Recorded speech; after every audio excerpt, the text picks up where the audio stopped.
তাদের দেশের যে অবস্থান সেই অবস্থান কিন্তু আমাদের এখানের সাম্প্রদায়িক যে আমাদের যে অবস্থান সেটা কিন্তু এক না। বাংলাদেশের মানুষের সবচেয়ে বড় পাওয়ার হচ্ছে তাদের অনেক প্রাণশক্তি। ৭১-এর যুদ্ধ আমি দেখিনি, কিন্তু আমি জুলাইয়ের বিপ্লব দেখেছি। আমাদের ওই আন্দোলনের পরবর্তী সময়েও আমি প্রচুর ইন্টারভিউ দিয়েছি। সেখানে মানে তাদের প্রোপাগান্ডা ছিল কিন্তু ভয়ঙ্কর, যে এখানে সংখ্যালঘুরা নির্যাতিত হচ্ছে, তাদেরকে মানে দেশ ত্যাগ করতে বলা হয়েছে। এবং ইভেন এমনও হয়েছে যে আমার একটা ছবি নিয়ে, আন্দোলনের ছবি, তাও অন্য অন্য সময়ের ছবি না, আমি আন্দোলনের ছবি, আমরা বৃষ্টিতে ভেজা, আমার একটা ছবি নিয়ে ওখানে নিউজ হয়েছে যে বাংলাদেশের একজন হিন্দু সম্প্রদায়ের একজন নারী, সে চিৎকার করে কান্না করছে আর বলছে যে তাকে দেশ ছাড়তে বলা হয়েছে। কিন্তু সেটা কিন্তু আমার ছবি এবং আমি আন্দোলনের জন্য স্লোগান দিচ্ছি।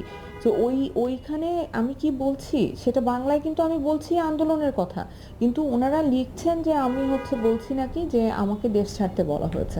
তো আপনি চিন্তা করেন যে আমার মতো একজন পরিচিত মানুষ, যাকে মানুষ চিনে, বাংলাদেশের মানুষ, তাকে নিয়েও তারা এই ধরনের মানে একদম ভয়ঙ্কর প্রোপাগান্ডা ছড়াচ্ছে। তো সেখানে আমি জানি না আসলে তাদের এই এই স্ট্র্যাটেজিটা নিশ্চয়ই তারা বুঝে শুনেই করছেন। তাদের নিশ্চয়ই এই ধরনের স্ট্র্যাটেজি আছে যে তারা এরকম করবেন, মিথ্যা প্রচারণা করবেন। কিন্তু এটা তো খুব একটা কাজে লাগবে না আসলে, কারণ তাদের যে অবস্থান, তাদের দেশের যে অবস্থান সেই অবস্থান কিন্তু আমাদের এখানের সাম্প্রদায়িক যে আমাদের যে অবস্থান সেটা কিন্তু এক না। আমরা কিন্তু হিন্দু, মুসলমান, বৌদ্ধ, খ্রিস্টান, ইভেন যারা ধর্মে বিশ্বাসও করে না, আমাদের এখানে কিন্তু এরকম মানুষও আছে। হ্যাঁ, তো তারা, হ্যাঁ, ডেফিনেটলি কিছু কিছু আমি বলবো যে কিছু ধরনের অঘটন তো ঘটেই থাকে, কিন্তু সেইটা খুবই কম।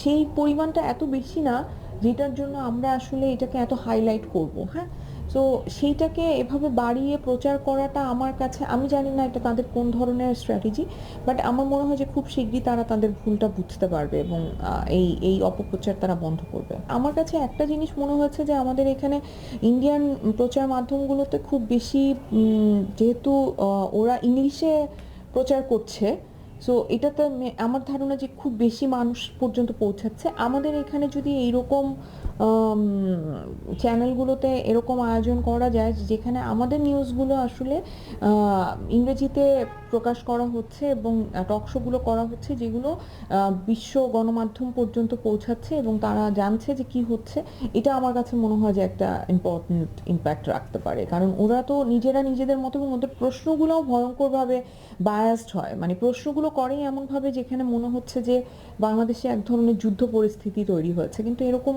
তো আসলে না। আমরা তো এই দেশে বাস করছি, আমরা তো থাকছি। আমি এটা বিশ্বাসই করব না, এটা কখনো সম্ভবই না।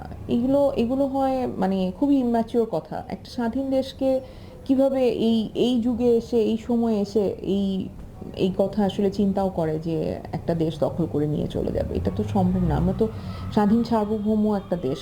সো আমরা আমাদের মতো করে থাকবো। আমরা হয়তো বড় না, আয়তনে অনেক বড় দেশ না, কিন্তু আমরা আমাদের মতো করে স্বাধীনভাবে থাকবো এবং এভাবেই টিকে থাকবো। এটা নিয়ে আসলে আমি খুব একটা ওরিড না যে কে কি বললো, কারণ ওনারা যারা বলছেন তারা সবসময় যে নিজেরা বুঝে শুনে কথা বলছেন এরকম আমি মনে করি না।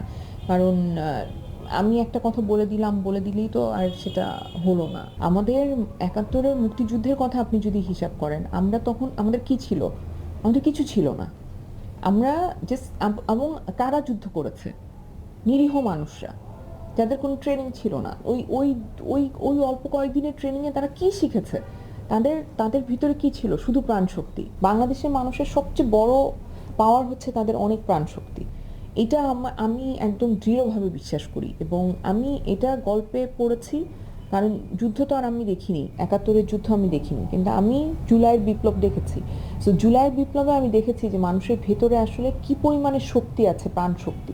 সো এই শক্তি যাদের আছে তাদেরকে আসলে কোনোভাবে মানে দমন করা এটা ইম্পসিবল।